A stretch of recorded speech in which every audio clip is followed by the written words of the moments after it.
What is that? It's cutting edge VR, Flynn. It looks like it's something from the future, you know?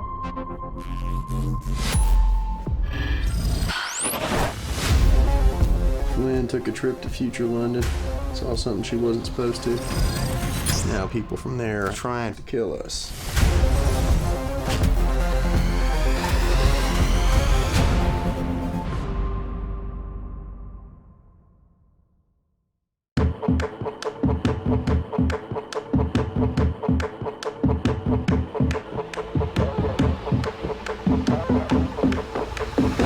Transcend humanity with Omen. Hello everyone and welcome to the Amazon University Esports League for the UK. This is our spring prize playoffs and we've got a game on our hands. We've got Roehampton Fairies and Glasgow Grizzlies. Fairies up 1-0 and yeah, well, we're back. I am Cheesy, I'm here with my good friend Dry Salad and we're looking forward to this game. Yeah, again, fantastic to be here with you, Cheesy. Again, obviously, we have a long history with each other now on this scene. Yeah. But yeah, looking forward to this game too. Looking forward to see if the Fairies can close out the series and move on to the next round, or if we'll see the Grizzlies pull off a comeback here and force a game 3 for themselves. Obviously, playing on patch 13.5. Meta's very bot lane focused as such, but we'll see how they pick things around in this draft. Yeah, we see the Zeri going off immediately and the Draven being responded as well. Caitlyn, so I guess it's very bot lane focused. All bot lane focused. Zoe as well, bit interesting. But yeah, what are you thinking of the band so far?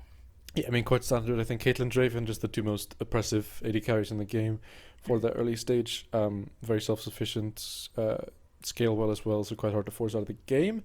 Zeri is more so, it neutralizes threats like Yuumi and Lulu a bit more because it means they have less options to play with. Obviously, still things like Ezreal open. And then we see 3 mid lane bans coming out, the Inavia, the Zoe, and the pick of the Xayah B1 as well, so obviously expecting the Rakan to come through as well, but this already indicates you want to play this disengaged teamfight style. So we'll see what Grizzly try and do. Xayah really struggles in isolation against stuff like Ashe and Jhin. Maybe you could see that in the bot lane. I'd personally love to see an AD carry Ashe coming through. Alongside this Rakan as well, the Xayah might actually struggle. Yeah, I wouldn't be surprised to see, as you said, an Ashe or a Jhin try and play for that poke, try and play for that range. Obviously, Xayah struggles into lanes where she doesn't have the ability to sort of full engage with the attack speed from her W. And now that Rakan is taken away as well, it means her utility is cut down a lot, and it's harder for her to go in because she can get punished by that Rakan engage as well. On top of that, we could see something like the Samira come out. Or we could see some hard engage into a Xayah Fresh. So, you know, it's either or. Well, no, to be fair, one thing that the Jarvan can do, I think this is very much an interaction only against the Xayah, is you ult in and then you EQ back out, hoping you don't get hit by the E on the way back. See the Gragas as well. It seems full on that the Roehampton Fairies are going for this disengage team fighting style, and if the Grizzlies continue to go for this full engage style, you only really think that you'll be able to get some picks off. That's your only way really into the game. But we'll see how they choose to finish out this first rotation of the draft. Yeah, I mean, so far the Grizzlies going for quite simple engage, quite sort of straightforward. Veigar coming out Veigar, again. Beautiful champion. Again could be flexed. I don't actually mind if this goes bot lane. I think it's interesting how it works because it makes Rakan a lot less active in lane. He has a lot less agency of what happens. He has to play around Veigar's cooldowns. He has to be aware of where his Veigar is at all times. He can't really force plays as safely. And especially into Thresh, who can immediately cancel the Rakan engage with the Flay, with the hook, it makes it a lot harder. You see Yasuo ban coming out now, trying to stop a bit of that wombo combo potential with the Gragas, with the Thresh E as well, with the Xayah setting up her feathers, making it big team fight potential there. And then coming on the other side, she is obviously quite blind pickable, and also can be picked R5 as a blind pick into things like Sion or Ornn. Yeah, well, we'll see what happens with Grizzly's second rotation. But one thing I said Ezreal at other points as well, so I think that maybe Ezreal into this Xayah, it's okay, I think, considering you've seen that Xayah already, you're not going to get punished by a Vayne or a Kai'Sa or something like that. For picking this Ezreal, and it kind of does rotate you back to this kind of poke style. Maybe even Jace comes out here blind, something like that. I think that if you can rotate into this poke style, and then you can look for something like pick with your Jarvan and Rakan, I think this game also does rotate onto whether you can get this Veigar cage onto key enemies as well. So we'll see how they decide to round out these comps. Action's been taken away as well. And obviously they're hovering some ADC, so it looks like they're going to be picking. I think Kai'Sa, Samira, Ezreal really are the three options here. Kai'Sa, Samira just for the engage potential that you have for the Jarvan, for the Rakan, that ability to follow up. Whereas Ezreal would have been a much safer pick, would have allowed them to maybe scale a bit more, but I don't think they want that. I think they want to be the more proactive lane. They want to be forcing stuff. Obviously, Rakan is quite hard to play into Thresh sometimes, as we mentioned earlier. Just that ability to disengage and to counter his W engage, to catch him with the hook before he's able to E back out. It can be quite hard to play, but if they play around the hook well enough, it is easy for them to find leads. Yeah, I still, however, do think that range would probably have been better inside this bot lane. It's a lot easier to kite this Thresh. Kai'Sa, Xayah have very similar attack ranges as well, so it's going to be a volatile lane, let's say, at least with this Kai'Sa. We see Aurelia coming through here. Aurelia's obviously coming through blind at the moment, unless it's going to be going mid into this Veigar. I think in isolation it's pretty decent into Veigar, but we see the Fizz coming through as well now. So it seems that the Fairies have good disengage for this Xayah to be able to peel herself, to not die to this engage, and they have their own champions going onto the backline with the Gragas, Aurelia, and the Fizz. Obviously you mentioned the range aspect of it as well. I think see Ornn coming out here, so it looks like they're truly committing to that sort of I think hard engage Grizzly have composition. plenty of engage though. They don't necessarily need an Ornn to go into this Aurelia. I think you can try and answer it with a Bruiser answer, but that's just my opinion. Interesting. I think I'd prefer the Malphite here over the Ornn, just for the ability to sort of shut down the Aurelia. Obviously, building Frozen Heart has the E available as well, makes her a lot less useful, makes it harder for her to sort of get that Borg value with the attack speed. Although, to be honest, Desire's probably the only ADC other than Ezreal that can truly escape a Malphite. Obviously, you can try and obviously bait things in if Desire ult does come out before you've used yours. But yeah, we've got an interesting draft, let's say, on both sides. It's definitely going to be a volatile game. It's not necessarily how we're going to be one that we're going to be looking to see a lot of early action from. Obviously, Gragas and Jarvan are somewhat early game junglers. They do want to be ahead early and they do want to make some plays, but it's not necessarily going to be a game revolving around that. Yeah, and obviously, as you said, there's a lot of disengage on the side of the Fairies. You've got the Grizzly comp, which is sort of very, very focused on trying to get those kills as quickly as possible, try and pick people off. But you've got Xayah ult, you've got Thresh ult, you've got the Flay, you've got the Hook, you've got the Gragas ult, you've got, Aurelia's done Aurelia ult, you've got Fizz who can just E out of combat. It is very, very hard to actually find those picks when you've got this much defensive potential within the composition. Having said that, Kai'Sa as a champion is very volatile, like you said, but also doesn't really win on her own, right? So she's completely reliant on a team comp, she's completely reliant on the support especially. So it is very easy to force the Grizzlies out of the game if they choose to do so. And if it gets to that point, I struggle to see a way for them to actually win the game, because they're forced to be proactive. And if they're forced to make plays when they're down gold, when they're down XP, when they're just behind, I don't see a way that they find those kills, and I think it'll just completely blow up in their face. Yeah, I think a lot of this game also revolves around this mid lane matchup. Whilst it's not necessarily going to swing the entire game, if the Veigar can get significantly ahead of the Fizz and also not die to him in the process of that, then I think that the side of Grizzly will have a stable mid lane carry. I think both sides will, and there's a lot of utility for both sides to be able to use that. There's lots of CC in the Jarvan, the Veigar, the Rakan coming in, the Ornn as well. So Merc value is probably going to be pretty decent as well, considering the magic damage that does come through from the Kai'Sa as well with the passive.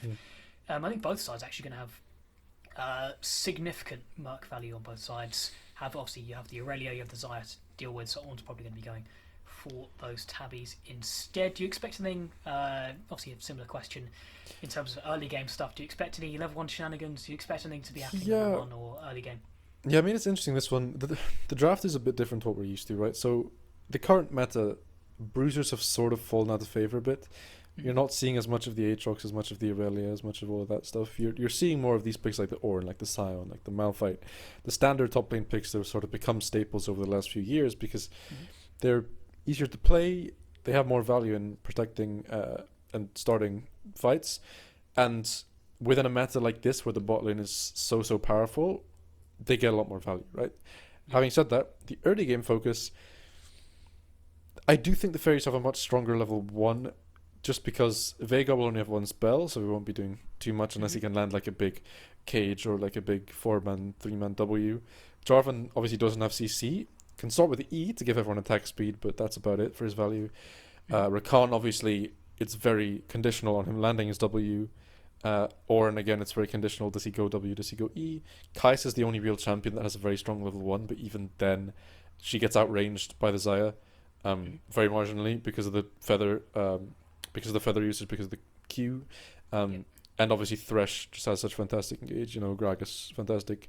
Irelia, if she gets a Q proc to get her passive onto that one stack, and then Fizz, not that great, but can do a little bit of damage. I think with the CC that he has around him to set up his ultimate, then he's obviously got the ability to be able to of course, take over this game. Of course, yeah. But yeah, I think, again, just because of the way the meta is, we're going to be focusing on the bot lane a lot. Yeah. Right? Most teams are picking hypercarry ADCs, ADCs that scale very well, ADCs that can win games. Obviously, Xayah has come into power a lot over the last few patches because of the Navori changes, particularly. The ability to go Navori second now and get that ability bonus off it. The ability to even go PD Infinity Edge still, or go Infinity Edge then PD. She has a lot of different builds she can sort of move into depending on the game state, depending on how things are going. Same with Kai'Sa. You see Kraken Slayer Navori builds, you see Kraken Slayer PD builds, you see Kraken Slayer Infinity Edge builds, just to sort of mold themselves around the game as a whole. I do expect from the Xayah at least we'll see Kraken Navori this game. The Kraken, just because of the presence of the Jarvan, the Rakan, the Ornn, who can all stack armor pretty effectively, as well as that the mobility won't be as useful, just because I think anything she can dodge with the Gale Force, she can dodge with her ult. And if she's in a position where she has to Gale Force, she'll probably be ulting anyway. So you might as well get that damage to be able to kill the Ornn, etc. On top of that, I think Irelia could struggle just because of the presence of the Vigor Cage, the fact that Ornn can sort of hold her hostage in a fight. Jarvan as well, if he manages to hold her for long, the Rakan Charm, things like that. So it's about really positioning in these fights. How can they play around those spells, around the timing of those spells? Can they disengage well enough on the fairy side that they can then re-engage, flip the fight back over, and then win it in the long run? Yeah, well, we will see that when we get into game very, very shortly. What do you expect to be looking out for in these team fights? In the team fight specifically, I think, can Ornn actually find the engage along with Jarvan, along with the Crown, onto the Xayah, right? So you want to focus it in a way where you're landing all your CC, but not overcommitting all your CC. So let's say we open with Ornn ult, right? If Xayah ults the Ornn ult, we're not immediately Rakan ulting, we're not immediately engaging with Jarvan, we're waiting that out, and then we're following up as soon as she lands from her ult, right? On the flip side, if we engage with Ornn ult and it lands, you want to layer that CC as quickly as possible to try and burst down the Xayah before she can fall out of her ult, right? Or to try and burst her before she can get her ult off, sorry. You're not realistically going to be getting picks onto Fizz, so I think it focuses more on just, like, again, are you able to find those picks on the bot lane? Is Gragas able to find the disengage bomb, to find things like that? Because I think most of the value of the Fairies team is within that disengage, as we've said so many times. Like I said, the Gragas bomb, you're probably not going to be seeing him using that to start fights. You're going to be seeing it to get people off his carries. You're going to be seeing it to maybe focus the Kai'Sa who's overstepped a little bit, right, to force her closer into his team. Or maybe Irelia oversteps a bit and the team needs to get out. You've got Thresh Lantern, you've got all this stuff. So it's completely just about how the teams are able to play towards those strengths that they have. Can the Fairies, disengage in the way that they want to disengage? Can they play the fights as long as they want to? And then, as I said, flip it back. Well, I think obviously they've got the strength of the disengage, but they've also got the strength of the re-engage with that Gragas. Yeah. With that Irelia as well, they're going to be looking for flanks to an extent as well with the Fizz and stuff like that. So obviously there's loads of different things we're going to need to be looking out for in these team fights, and we'll be in the game very soon to show you all of that. Obviously in the early game, we're expecting to be looking around the spot side, very volatile. Same thing to an extent with the top matchup. Ornn Irelia, they're going to be hitting each other a lot, which is the case with a lot of top lane matchups anyway. And this mid lane's probably going to be less volatile and more just Vigor getting the push into this Fizz until this Fizz can fight back around the level 6 angle.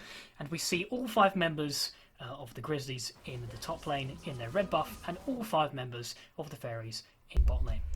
The Fairies are stacking this bot lane bush, making sure there's no Rakan there, don't want to get engaged on. Protecting that ward just to get that early vision. Same on this side in the top lane. Don't want to get jumped, don't want to get pulled up on by the Thresh. So it is a bit risky because, now the fairies actually have no idea about anything in the jungle, so there could just be a Thresh waiting in any of these. A Rakan waiting in any of these bushes. Same for the Grizzlies, right? There could just be a Thresh on your bot side right now. But I think the idea is good. Stop the invade, stop the 5-man, make sure nothing too crazy happens, and just play the game on your own terms. Yeah, well, you can see that Thresh and Xayah are playing very safe around this red buff area. They're not even going to go and walk in towards it, just in case. Gragas is going to come through, though, and just check everything out. He's probably going to start on his Raptors as well, solo, and we'll see what happens throughout the rest of this level 1. We can see level 1 wards coming out as well, so we saw that one in the top lane, the top brush. And then there's 2 around the Raptors of the Grizzlies as well. So they're going to be able to know that Jarvan's not going to be going for that Raptors anytime soon. And it's probably going to be clearing up towards this top side, which I think is quite interesting as well, considering you probably want to be prioritising your bot lane in this game. Yeah, so usually what you want to see is the supports and the junglers, it's okay for them to use wards early, you know, level 1, level 2, to make sure they're not getting cheesed, to make sure all that stuff, you know, like, you don't want to fall that far behind in the early game because of something that's very easily preventable. And then usually what you see is, oh, it's very early engage already. Yeah, Thresh taken down to about half HP, but obviously with those potions, with those biscuits as well, we'll be able to heal up. There's actually a ward inside of that most foremost brush. Unfortunately misses the hook there to try and find that level 2 play. So they do know when they're trying to play around those bushes. Yeah, hook just going wide. They're obviously trying to force that play on level 2, but aimed it a bit too far away from the ball, so both were able to just hug it for safety. Interesting here, Jarvan skipping his Raptors. Will be interesting to see if he looks maybe for a play onto that top side. There is still a ward available. Does seem to just be pathing. Not really sure where. The little dance in the jungle for a little bit there. Up, down, up, down. But now, sorry, the Raptors. Maybe he was aware that the ward was there, level 1, because it seems like he was trying to drag that camp away from where that ward is, and it doesn't look like there has been a ping towards his position, so they don't actually know where this Jarvan is at the moment. But it seems that both are just going to go for this kind of full clear angle. Maybe Jarvan's not going to go towards his Krugs. He actually is, as I say that.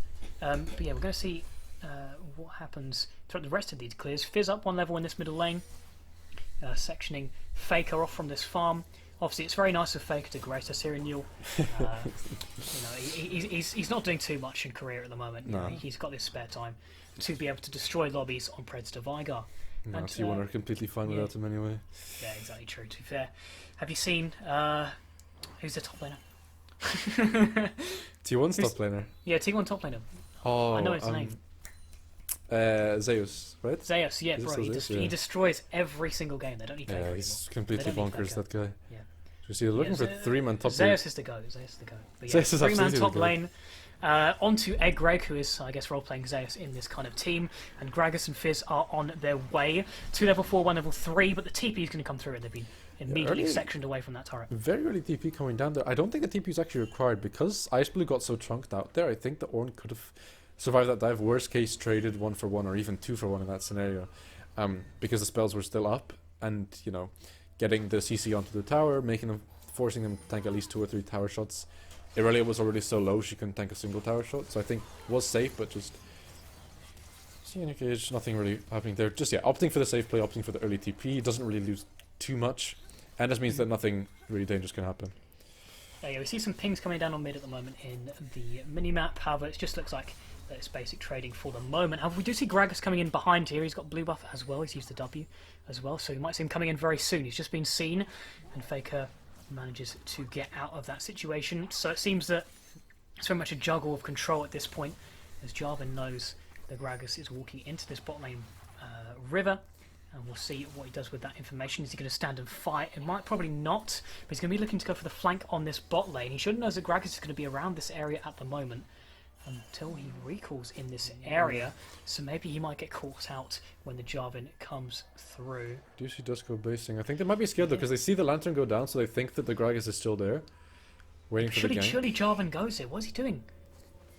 He's going to wait too long. They know that he's recalling, and they managed to delay the recalls as well. Christ has used a flay, but he's not managed to hit anybody. Not a heathen. He's inside the fight as well. The W does land for the Kai'Sa, but the nothing comes from that play. Gragas is going to come cover. He's going to take his Raptors, and Jarvan's probably going to have to go back and clear his tops. Well, to clear his blue side. Yeah, there's a little bit too much hesitation there from the Grizzlies. Weren't sure whether they wanted to wait out the recalls or not. At the end, the death sentence coming in clutch. Seems that ult and ignite has been used in mid. Yeah. But Yeah, while Faker that play is was going healing on, up. while that play was going on, but there was a little bit of a scuffle in the mid lane. Obviously, Faker has to be very careful here not to get tagged by the Gragas coming in. Fizz obviously can tank the first few shots and then just E out the safety, but Gragas is stuck in a cage. He's used the cage, and Gragas has been forced to flash away from that EQ combo of the Jarvan. Not going to chase anymore as the blast cone is used to get away. And yeah, well, it seems that there's obviously a lot of respect being given here in the terms of these junglers. Unfortunately, their players just have not been coming to fruition for them so far. Yeah, everyone wants to get first blood. Nobody wants to be first blooded. Simple as that. I think pretty safe play overall from most teams there. You know, the Gragas was looking for the dive. The second he saw he was caged, just flashed out. Didn't want to risk anything. Didn't want to try and flip the play. Same with the play from the Fairies on the bot side. Immediately just disengaging from the play. The Thresh play, the death sentence to force the Jarvan out of the gank, simple things like that. And obviously we saw earlier the immediate TP from Faker onto top lane to help the top lane. I will say, Zeus doesn't require that TP. If that was Zeus in the top lane, he 1v3s it, gets all 3 kills, pretty simple. Yeah, true. So perhaps this Faker is an imposter, perhaps this is not the real T1, we'll find out later. As I'm saying that, we are seeing Jarvan looking for perhaps another move onto the bot lane. Yeah, he's swept out, but the control ward does see him. Bot lane can just back away, and even then this Jarvan might be finding himself in a spot of bother. The hook and the flay both land, the ignite coming down, now the cleanse for Bo-O, but that does not matter. He does not have heal, he can't heal up his Jarvan. I reckon that's what he thought he had, and that is first blood there for the Xayah. Oh my god, that was absolutely beautiful from Christ, proved on the Thresh there. First blocking the Jarvan flag drag using the flay, and then after that managing to hook him after the flash. And there's a play in mid that he used perfectly to escape the ult there, and surely Faker goes down here, but he's got the stun, and he's managed to run away, healing up from those pots as well.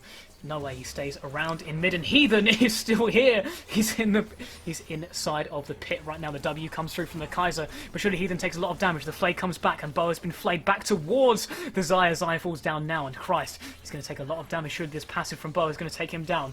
The killer instinct is available, but he's stunned, and he does not need it at the moment. That's a double kill for Kaiser now, and they've answered on the play. And what started out looking so bad there for the Grizzlies has turned into an absolute win for them. Started out there, a fantastic play as we said from the Thresh, blocking the flag drag with the flay, found the hook, flash predict onto him and got that free kill onto the Jarvan. See, maybe we're the action never stops here because Jarvan's trying to steal the red buff away from Gragas, but he just walks along and smites it. We'll just walk away, but then yeah, we see that leading to the mountain. Drake Faker managed to survive with just a sliver of health, which meant that they were able to then re-engage the fight in the bot lane. There's another play coming here in bot. Level 6 is available for this Gragas, and he uses the explosive cask. He knocks back the the Rakan and the Kaiser as well, but no play comes from it, as the Rakan just W's away from the fight. Nobody's learning their lessons, overstaying everywhere on the map. Everyone wants to just play the way they want to play as Fizz. He's going in here on towards the mid lane. Flashes out of the cage as well, but Faker did not have his ultimate there. It seems that he mistimed that one. But yeah, very explosive in the mid lane, and again more explosive inside of this bottom lane. The ult and the E drag back for Art7Z. Gets himself 2 kills in this bottom lane, 1 to the Thresh, 1 to the Xayah, and even more explosiveness inside this bot lane. You know, every now and then you have games as a color caster where you can't say much. You can't say much. Because you want to give this analysis on the game, and you want to explain everything so people understand what's going on. But people don't care about the color casters, do they? Well, they've all reset they to care. the base. There we go. They there care. you go.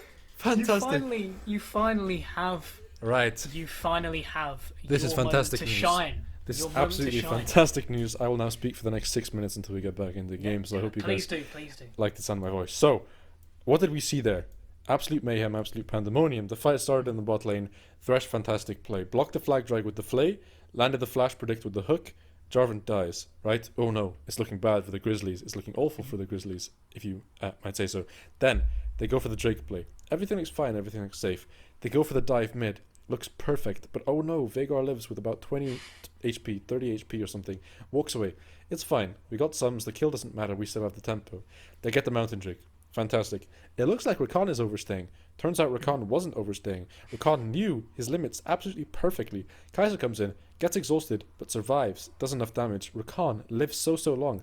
Jarvan comes in, fantastic 3v3. They pick up 2 kills onto the Kai'Sa, up 20 CS, even on kills, building towards that Kraken now. Just getting milestones earlier, and obviously looking to outscale that Saya. Well, the Kai'Sa has 19 CS advantage at the moment, and about 300 gold advantage in that lane. No other significant gold advantages, I guess, really. There's 300, 400 gold across the board, I guess, for the side of the Roehampton Fairies. And just to confirm, that pause was because one of the supports was lagging. We're back into game now, and everything seems to be fine for them at the moment. You can see the gold count at the top of the screen. Around 1,000 gold, that's nothing too much at this stage of the game. Obviously, it is 10 minutes, and that gold advantage will be decreased in terms of item spikes and stuff as we get later on into the game. You're mentioning the Kraken Slayer power spikes. Those are coming through now for the AD carries. Yeah. I think obviously one of the important things to notice when you talk about gold leads, gold differentials, is the actual value of that lead, right? So 16.9k versus 16.3k. But that 16.9k is on a team that will probably get outscaled, right? So they are expecting to have that lead, and if anything, they want that lead to be bigger right now, because that Veigar is going to scale massively. That Ornn is going to become an absolute menace. The Kai'Sa is going to reach a point where she's one-shotting everyone, and just completely slippery. So it's interesting to see if they can push that lead even further here. Yeah, we see the engage here from the Aurelia in the top lane, and the Fizz ult has gone wide, but Eggreg does fall before he can even trigger the second part of the Ornn Horn. And they're going to start taking down this top lane turret, at least with some of the plates at the moment. The Rift Herald is available for use if they do want to get 2 extra plates in this top lane, but they might not decide to do so. They've got plenty of waves. Lots of farm's going to get lost here for Eggreg on this Ornn. He has got the TP to be able to use as soon as he gets back, but he's just losing pretty much his entire turret at this point, surely. Obviously just whittling down the turret as much as possible to get maximum value out of the Herald eventually here. Possibly we'll be able to actually get full first tower out of this. Jeez, that has really escalated the gold. Look at the gold now, it's over 3,000 gold. Fantastic. That is insane. That means that Aurelia will definitely get Bork off this back at least, so that power spike coming in very, very early. Won't get the second turret crash, but that does not matter to them. Fantastic little gold boost into the back pocket of the Aurelia, and a kill going over the Fizz as well. So that's 2 stacks on the Dark Seal, getting closer to that Leandries, it looks like they're building, and getting just in a position to be able to pick off those threats, to be able to pick off the Veigar and the Kai'Sa before they can actually output any meaningful damage in the fights. Well, that's over 2,000 gold that's now swung into their advantage, just as a result of taking that turret. That's just how impactful plates are, especially if you get a good quantity of them. And now I think that for Ice Blue, he can definitely win these 1v1s against Eggreg. He was looking like he probably would have won it anyway without the assistance of Savagery on that Fizz, and also the Gragas coming up towards that top lane.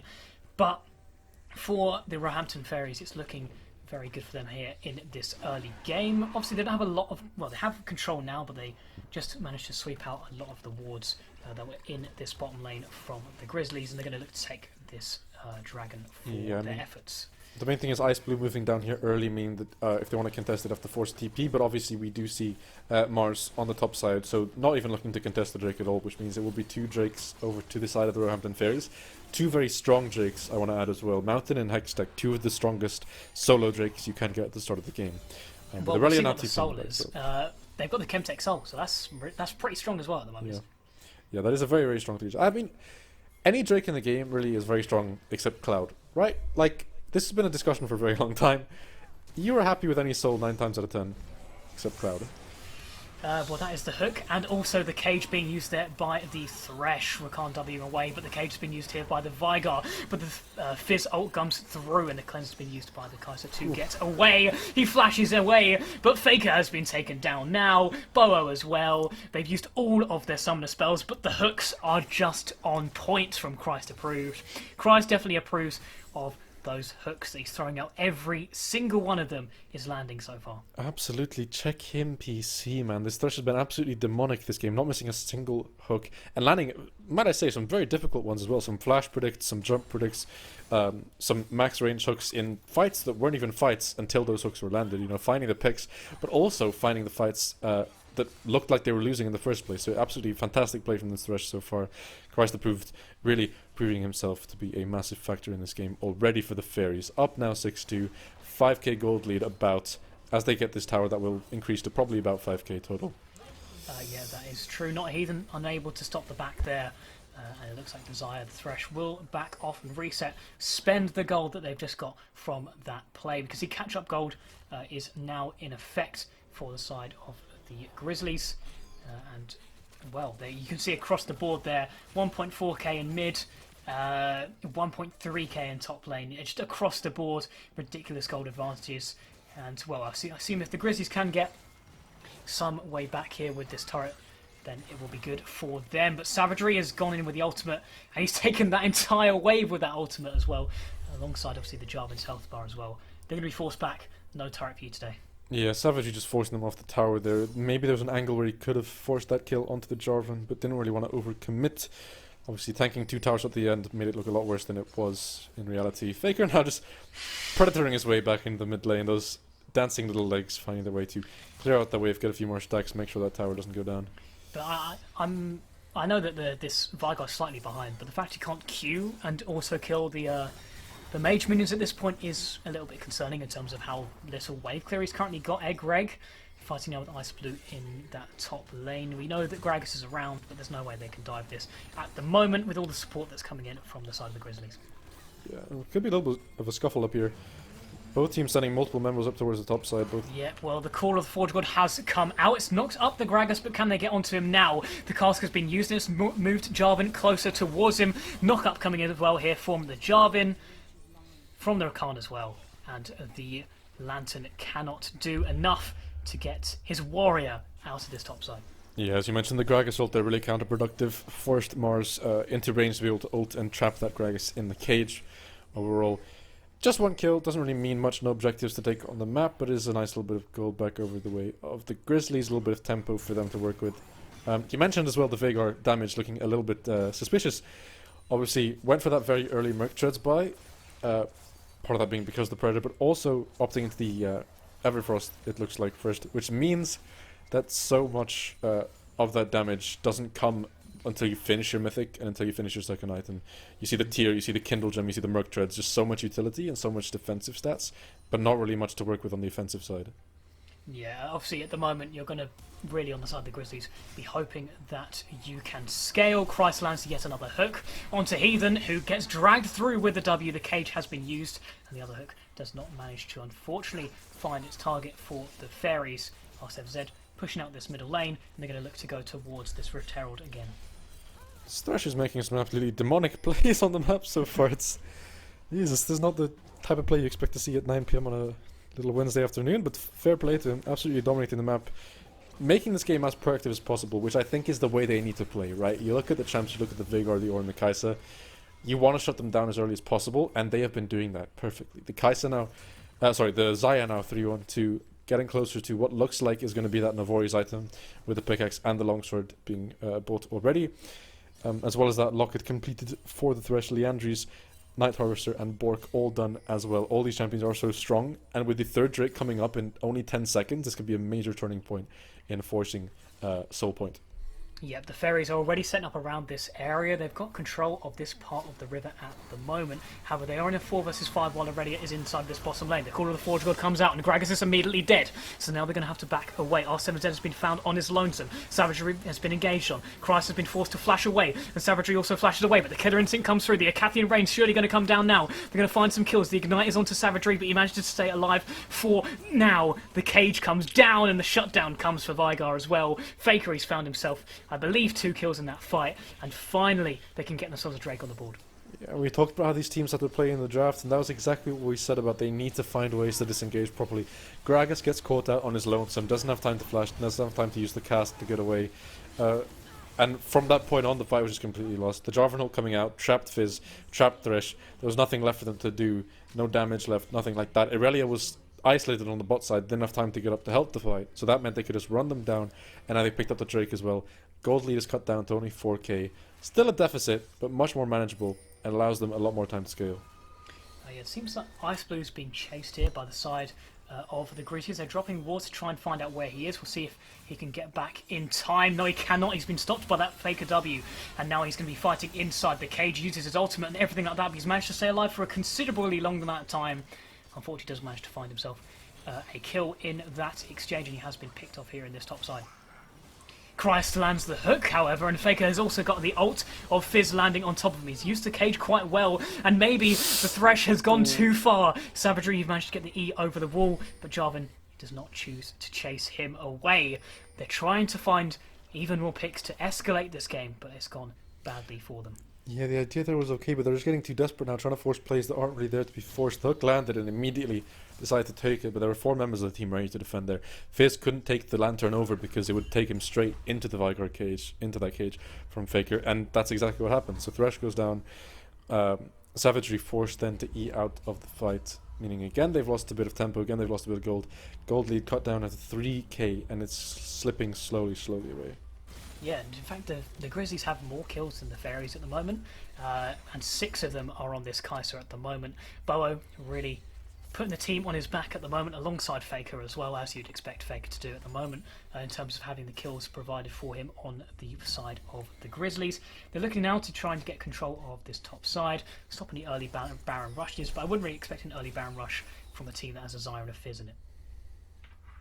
Yeah, I mean, I think the main focus now has to be protecting this Kai'Sa, right, and sort of trying to play around her as much as humanly possible. She's incredibly accelerated now, and as the main damage focus for this team at this point, they can find setup and they can find very good engage, but I don't think that's what they want as we see the Jarvan ulting in here. Yeah, Christ Approved, he lands that hook, however, Call of the Forge God, Jarvan ult on top of him, and Christ Approved is now down inside of this blue side of the jungle. 2 minutes 40 till Drake, so there's no real impact of that, I guess, other than just another satisfying kill for the side of the Grizzlies. This time it's on the Ornn. He's got Radiant Virtue as well, which is very interesting. He's going to be healing up his team a lot whenever he uses that Forge God. Yeah, we might see him be picked off here in the bottom lane as Ice Blue goes in with that E in the Q. Stacked up there now as well, and the ultimate comes in as well. Running down Eggreg at the moment. He's forced to run through that ultimate. He's forced to try and get away. He's taken down to very, very low HP. He's got a level advantage, but that might not help him. He gets under the turret, but so does Ice Blue. He's on such low HP, and he gets the kill. Flashing away now, Ice Blue. And can he be chased down by this Jarvan? He's going for the fight now. Bowo's about to turn up, however, and he's been knocked up. The Acathian Rain comes down, and Bowo gets the kill. Yeah, really, just working all over them, but the main focus here is the fact that because they had to commit so many people, that means that this Baron has now been started up from the side of the Fairies. Whether they have time to finish it or not, I'm not yet sure. Yeah, looks like they will do. Enough? It's only 22 minutes. The cage comes through the W and the Q, but that does not manage to get them to find the kill. The Lantern's there for the Gragas, and they're all going to get away with their lives. Just the Fizz ultimate to get them all out with that Baron, and that is probably a very, very good trade. 4,000 gold now the lead for the Fairies. Yeah, I mean, the real MVP of that play is that Aurelia, or, I mean, to be fair, the real MVP of that play was the Bork on the Aurelia, absolutely borking all over that Ornn.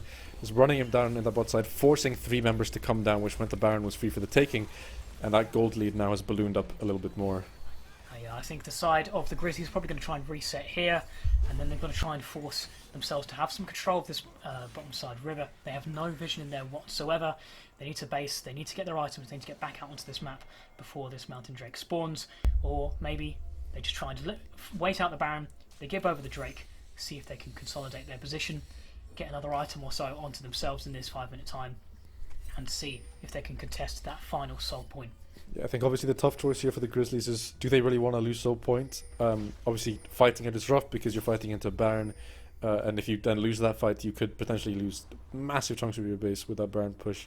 But at the same time, if you force soul point, that means you don't have to fight every single Drake after that regardless, right?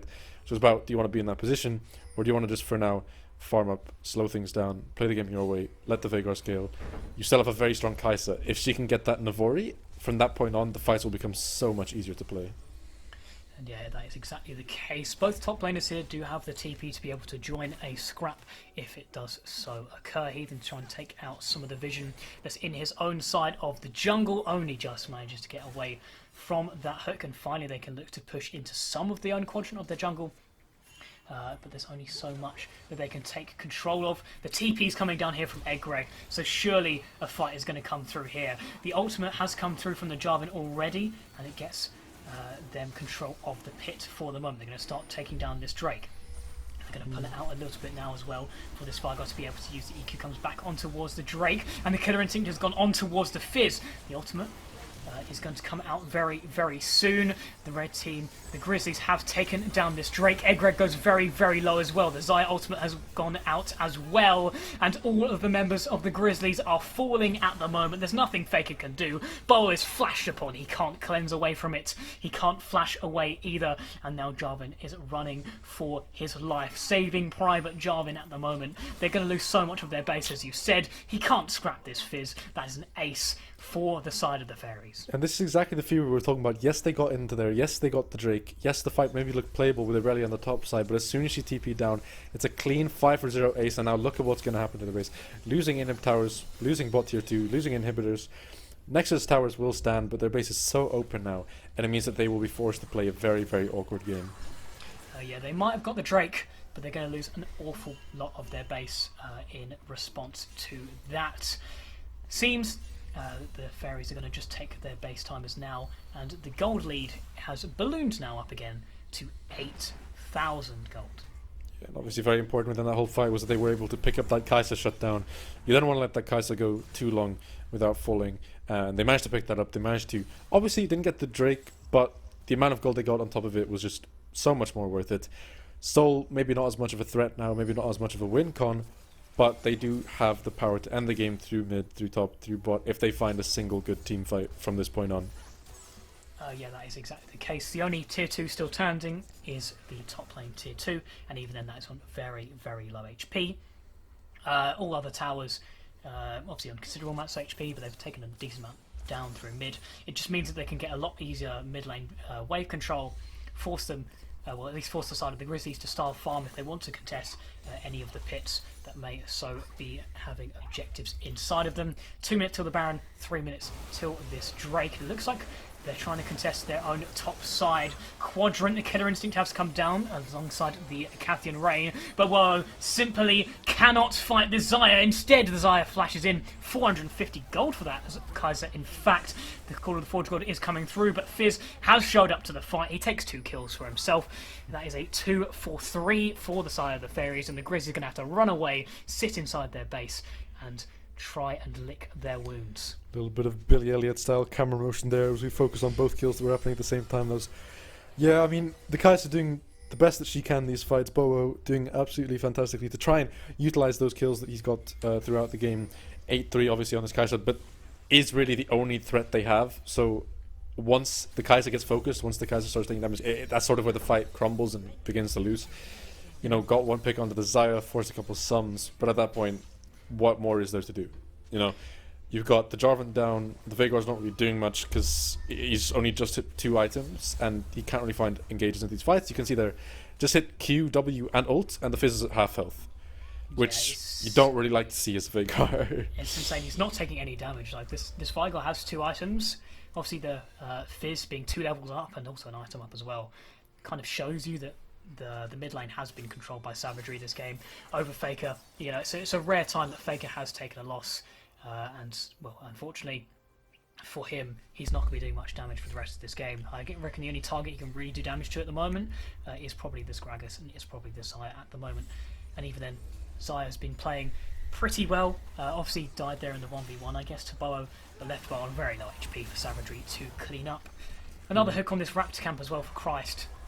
And it looks like they're going to be forced away from their Raptor camp. The Rakan can run away from that Fizz ultimate, and Savagery has just died here in this top quadrant of the river. That's a lot of gold here for the Kai'Sa, but Rakan has fallen as well. The Call of the Forge God has come out, but simply Eggreg is going to be left to die alongside this Jarvan as well, and only the carries remain to sit inside their own base. The feather pullback from that Xayah was a ridiculous quantity of damage, and now they're going to be going towards the Baron pit. Predator has been used by Faker here to see if he can get anything done. He's only level 14, but the Flay has come out. He's being forced to use the flash to get away from the hook. Manages to catch Christ approved inside of that cage, but not enough damage to do anything, and they're going to be forced into this mid lane. However, the TP is coming out now. Aurelio is here, and they're going to look to try and get on towards them. They're going to run away in towards this bot quadrant. I mean, this just allowed more time for them to finish the burn. Jarvan not up for another 4 seconds. They will be able to take this without any contestation whatsoever. Another fantastic fight the way of the Fairies. It started a bit awkwardly, obviously Savagery going in, ended up trading 1-for-1 with the Rakan. But it still worked out completely in their favor because that massive gold lead, it just doesn't matter. Trading like that is completely worth because you will just win the subsequent fights. Oh no, there's no way you can simply try and burst this down here. Savagery is in. The ultimate has been landed. Faker, he cannot use that cage in the right way. The cast comes out as well, disrupts the team fight for the moment, but the Gragas can be burst down. The Acathia Rain, the final thing, does manage to find the kill there, but the pullback of the feathers does so much damage onto the Jarvan, and now it's just a dance here in the base, as well as Ice Blue and Eggreg are battling over the protection of these Nexus turrets. Ice Blue a level up and has also got that bulk. Shield Bow has been procced, but there's more deaths coming down here in the bot lane. A 1-for-1 is now support and mid laner versus support and AD carry, with both the top laners sitting in the base so far. Baroned up super minions, and Eggreg, there's only so much he can do here, as Ice Blue has been healing up so ridiculously much. He takes down that first Nexus turret, and Eggreg, they're all very similar amounts of HP, but surely with Ice Blue, the similar amount of HP, he can do something inside of the space. The Call of the Forge God comes out there. W from Ice Blue does block it, but he takes damage from that turret. The TP back to this lane, and finally, there's a little bit of rest inside this game. Oh, you okay, Cheesy? Do you need a minute? Do you need some water? Do you need some... I'm alright for the moment. Those yeah. A lot happened, and not a lot happened for the side of the Grizzlies, who have just sort of been getting battered, team fight after team fight after team fight. The problem with being this far behind on gold is that even when you find good fights like this, fights that look good and fights that look like they should be winnable, the tiniest thing will slip up and go wrong, and you just immediately collapse, right? Like, Fizz back-to-back fights now, Savagery, has just completely overcommitted to try and kill Rakan. And both times, it just didn't matter. Because they had so much gold, they had so much potential within their items, within their champions, that they were just able to win the subsequent team fight anyway. Xayah is now in a position where she's level on gold with the Kai'Sa after being behind for 90% of the game. The Irelia is powerful enough to literally open your base and not care about it at all. The Jarvan, even if you can find engages, it's so hard for Kai'Sa to get close in, because Gragas is keeping Kai'Sa off, Fizz is keeping Kai'Sa off, Thresh is keeping Kai'Sa off, the Feathers are keeping Kai'Sa off. So you've got that incredibly powerful carry in the Kai'Sa, but it's very, very hard to actually play the game and to find any way to enter those fights. Yeah, and we said this in the draft as well, simply the disengage power and the team fight power, the utility that Roehampton, with all these different champions like the Thresh, who's been playing a monster game by the way, the Gragas as well, the cast comes in and simply there's just so much disruption that they have against these Grizzlies. And also a reminder as well, for those who have just tuned in as well, that if the Roehampton Fairies win this game, then they have won the series. We've only been able to watch one of these games so far, and it's looking that they're at least in a very significant advantage. They've got 10,000 gold advantage at this 31-minute mark, and we'll see if the Grizzlies can put up an effort in this final part of the game. Yeah, and as you said, 10,000 gold lead now. Most importantly, it looks like they have neutralized that Kai'Sa threat, which was the main sort of looming issue on the enemy team. Veigar is not scaling fast enough, hasn't hit 16 yet, while Fizz is already on 17. Xayah now hitting 4 items and boots. Fizz now almost on his Rabadons. Gragas on 3 items and boots, and the Irelia also on 3 items. Has the stopwatch now picked up as well, so has that extra layer of safety just in case this side laning goes awry. The base is open, and of course on soul point as well for the Fairies. Yeah, that is exactly the case. Ice Blue going to be matched up here against Eggreg, but Bo-O and Marstek are also on their way. The passive, the Acathia Rain, the Killer Instinct also used by Bo-O, and he's going to try and get that kill. Marstek gets it on the Jarvan, going to make him a little bit more tanky, but they're going to lose their top lane in the turrets in return. Yeah, the problem obviously with these plays is that every time they make something happen like this, every time they find a pick on one of the side lanes, they're almost 9 times out of 10 going to lose something for it, right? So they lose the top 2 or 3, that inhibitor tower, and now 2 of the inhibitors are exposed, as well as only having 1 Nexus tower left. You feel like it's pretty much one team fight away from them losing if it goes against them. Yeah, that is exactly the case. Again, 10,000 gold. It's something that's very difficult to surmount in any sense of the word, especially in any league game. You know those ranked games where you imagine you're the Kai'Sa in a ranked game. The rest of your team isn't necessarily doing fantastically, but you are ridiculously powerful still. We can't deny that this Kai'Sa, he's on exactly the same items as this Xayah of R7 has and he's got the tools to be able to pump out this damage, to be able to be a carry. But you've had these ranked games where you are that carry, but the rest of your team's not doing fantastically well, and it seems doomed. We can see whether Bowo in the rest of this game can put the team on his backs, can put Faker on his back, and get through this game. 1 minute and a half till both objectives, and the teams are going to try and get control over the mid-wave. Yeah, I think you bring up a good point. The main issue though with that is the fact that it's so hard for Bo to ever find a fight here. So reliant on his team to be able to enter these plays, relying on the Arnold, the Rakan engage, the Jarvan engage, and if that doesn't happen, there's no real way for the Kai'Sa to impact these fights other than getting a pick and trading her life. At which point, that's your only damage that traded for something probably not worth as much, and then you'll just lose from that point on. So it's about, can they finally find a way for Kai'Sa to enter the fight without having to lose life, without having to use flash or ult or all these things and being left sort of stranded. And it really comes down to, will Ornn find that angle? Will Rakan find that angle? Probably around the soul fight or earlier if something happens. Well, the Call of Forge God is coming out here towards the top lane. Already has flashed away and going straight onto Bowo, but he's been knocked off in the middle out W. The Immortal Shield Bow does come through and is not able to kill that Rakan. But yet again, Aurelia is going to die in the side lane there, but it just allows the fairies to get vision control, area control of this quadrant of the jungle and also of that Drake pit, which is going to be coming up in 30 seconds time. However, the Aurelia is not going to be up for that fight, so they're going to have to delay it for a little bit. The TP is up, which is good for that Aurelia of Ice Blue.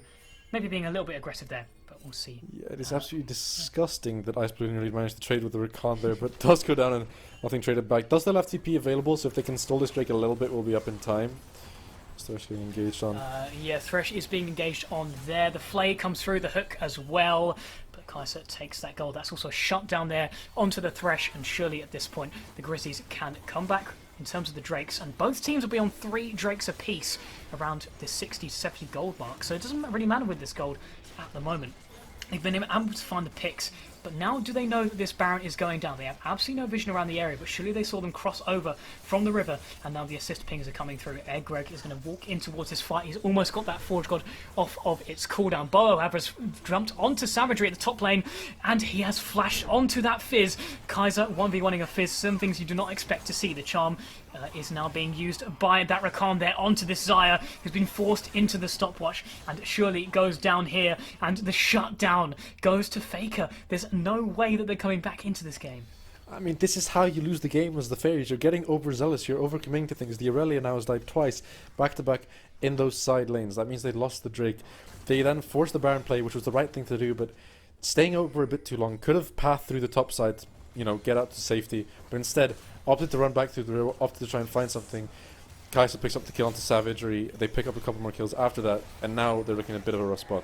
Yeah, the cage from the Thresh does go a little bit wide, and Ice Blue is now in the backline. However, he's going to be looking to get onto Faker. He's taken barely any damage, and surely he heals up an awful lot from all of this lifesteal. Faker is down, not a heathen. He does not fall down, however, and he has got that ignite on him. Bowo has turned up. Bowo has got 2 more kills to add to his tally, and now they're going to be going down this mid lane. Somehow, Bowo, he is finally, by 1v1ing a Fizz, by turning up to this fight now, he's been able to put the team on his back. They're going to get even more objective goals from this objective. Snowball the team, allow them to get back into this game. It's now only 6,000. It was 10,000, and at this stage in the game, that's not that much. And you can't keep using all these cooldowns before Kai'Sa's on the map. That is your main focus. That is the only person that you need to be taking out of these fights. If Bowo is alive, you have a chance of losing.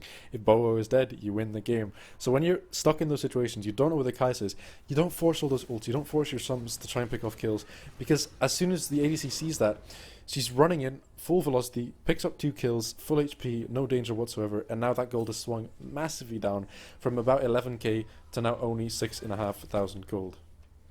Yeah, and well, obviously, I said that it doesn't really matter as much at this point in the game. They still have the objective bounties up as well, for any of the objectives that they may be able to get.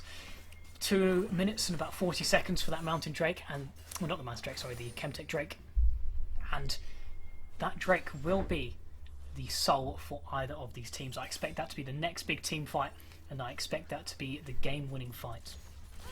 And the problem now for the Fairies, right, is that you're starting to get to that point in the game where the scaling is really coming in heavy from the Grizzlies. So if this Veigar is a champion now, he's becoming a lot more useful. The Ornn is becoming very, very hard to kill. The Kai'Sa is full build, has a GA, so you're going to have to kill her twice, and it means she can be a lot more risky in these team fights, go for plays she maybe wasn't looking for earlier.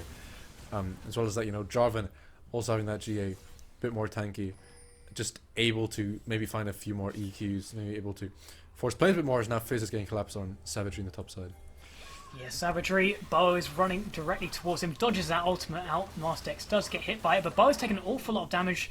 The Knight does come down onto him, but he does manage to survive there, and we'll see if the fairies can respond in this bot side. There's an awful lot of people around this Ornn, but surely you can't blow up the Ornn by the time that the backs come through. They're just going to take this turret, and then they're just going to get out of there as soon as possible. They've got to wait 50 seconds for this Fizz to come up, and they have to wait for him, and they have to be at that fight for the Drake. Again, there's another tower picked up, but the fairies need to time these side lane pushes better, right? The amount of times they've been caught out completely lacking when there's nothing really to fight for has really been hurting them.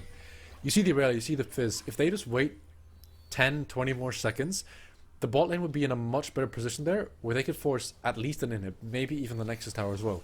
But because they're forcing too early, it means that they can commit to these 4-man engages on the side lane, these 4-man picks on the side lane, without losing too much, and then still regroup for the objective. Boa has so much gold in this game that he sold his Hex Drinker for GA, completely, and alongside that Elixir of Wrath as well, that he still has ticking at the moment. Probably will go off before that Drake Mold reset and rebuy that if he gets enough gold. But they're just going to try and get the mid lane pressure for the moment. If they've got the mid lane pressure, they're going to force him to bleed far more. See, that's not necessarily as impactful as the game goes on, especially by this 40-minute mark, but it's still something just to get that map control, because they can walk in now, they can clear out the vision, put down their own, and then they can use that vision to then recontest that mid wave from the flanks. And they're going to be sitting here though, and it looks like the side of the fairies are going up towards this top quadrant, and maybe they go for the back door. That's something that I'm thinking about at the moment, because there's 3 people here, and maybe they show on this wave. Only the Ornn has backed, and the rest of the Grizzlies are around there. TP comes in as well. That means that 4 members are going to be going for the end of the game for the fairies. Can they cancel Boa's back? It doesn't seem that they can. Gragas is trying. The Call of the Forge is coming out. They win. The Ornn has taken no HP from himself, and that is the game for the fairies. Taken down so quickly that I couldn't even get in any of the points I wanted to get across at the end of that game. Yeah, that came out from absolutely nowhere. What a way to end that game for the fairies, and what a sad way to lose for the Grizzlies as well, who looked like they were finally coming back on top. They were finally finding their way into the game, but just got caught lacking there. Yeah, what a cheesy. I gotta say, that was what I was gonna say. But they literally ended the game so quickly that I just could not make that pun. But yeah. Whatever, it was a stunning game win from them in terms of TPing everyone to the top lane. Ornn was taking no damage. I was looking at that. I was looking, are they going to try and kill this Ornn? But no, they literally took down the inhibitor, the turrets, everything in such a short period of time. Yeah, and I think really the Roehampton Fairies only have themselves to blame for the game even being that long in the first place. I think they were in a position where they could have ended a lot more cleanly, a lot more earlier. But a couple of slip-ups here and there meant they lost a couple of objectives. They dropped the ball a couple of times. But when it mattered most, they picked it back up. They got onto the Nexus. They managed to find that cheesy play, as you said. The Grizzlies were caught with their pants down on the Drake, tried way too hard to get to that soul, and it meant that the 4-man backdoor came in. They just one-shot the Nexus tower, one-shot the Nexus after that, and there was no one there to stop the play from happening. So, well done to the Fairies. They found the play in the end and played well for about 80% of the game until they started to slip up a bit. So, congratulations. 2 for the Fairies, who now move on to the next one. Yeah. We're going to go to a quick break now before the interviews happen, and then we'll round off the stream after that interview. Hopefully, we get someone from the Fairies who can talk us through kind of what they were feeling during that game, and also the insane Thresh plays as well. That's something I definitely want to see. So yeah, stick around for a quick interview, and then also our signing off comments.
What is that? It's cutting edge VR, Flynn. It looks like it's something from the future, you know?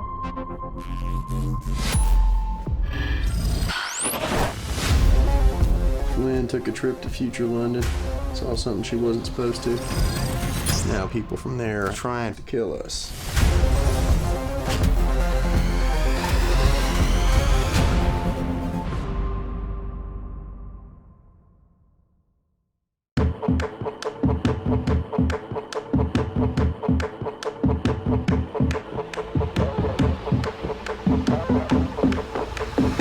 Transcend humanity with Omen.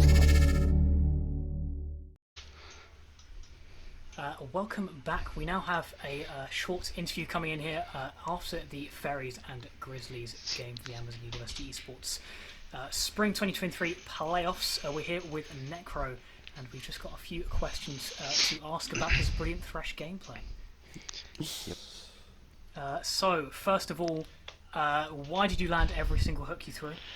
Well, to be honest, the first game did not go too well for me, but we bounced back and sort of just unleashed my inner Thresh. Yeah, you did seem to land a very good amount of hooks, especially with the predictions in terms of the flash and also a bunch of other things. When you were going into this game in the draft, were you looking to pick the Thresh up for yourself? Were you a Thresh main, or was it just Yeah, I've mostly been playing Thresh this split, and yeah, that's it. Yeah, just Thresh really. Okay, all right. He's a god with the hooks. Yeah. Yeah, and obviously there was a moment in that game where it seemed like maybe, you lost maybe back-to-back team fights, they were on soul point, etc., etc. Things were looking a bit shaky. Who made that call really to go for the back door, and what sort of prompted it? And was it sort of like a hesitant thing, or was everyone just like, yeah, we end? We were aware of that play. My top laner said it like 2 minutes before it happened. Like he put the thought into our mind, and then I think I said it and the mid laner. And then we just all ran it down top lane because we knew we knew we couldn't win fights anymore. So. And then moving on from this game, obviously in the next round you're facing Samj, who are the champions from the winter split. Yeah. So tough matchup there. What do you think? Do you guys have the confidence that you're going to take that series? What's the mentality like? Well, honestly, I'm a bit nervous playing against the DMU support, but I think we've got it in the bag, to be honest. My mid lane has been popping off lately, so. That is confidence.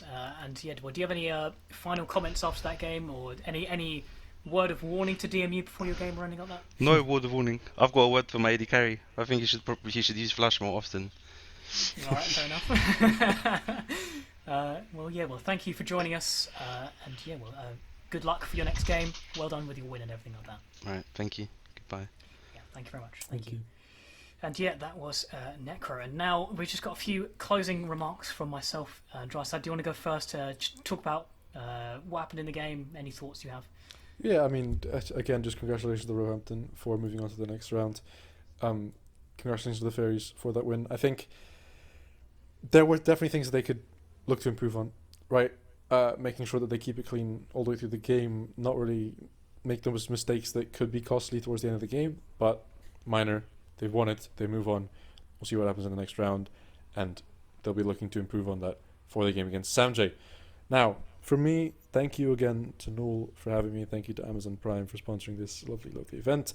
And thank you to Cheesy for being here with me today. It's been a pleasure as always. So that's me saying goodbye, and I'll leave you to do the formalities. Yeah. Thank you for joining me as well. Thank you for being my colour caster. Always giving us lots of good facts, lots of good ideas about all the different games that are going on. Just want to thank you as well for tuning into this event for the Neil as part of the Amazon University Esports UK and Ireland Spring 2023 for League of Legends. We want to give a huge shout out and a huge thank you to our sponsors Prime Video, Prime Student and Omen for making this event and this stream possible. Thank you all for tuning in. Hope to see you next time for potentially Roehampton versus Samj. We'll see what happens with the next events. But yeah, thank you to all the sponsors. Thank you to Neil. Thank you to everyone behind the scenes as well, observing. Solye, also Mage, as well on the production. Make sure, to check everyone out and to give them the love that they deserve. Yep, Tom, Solye, on the Observer as well. Yeah, thank you as well for tuning in, and we will see you next time.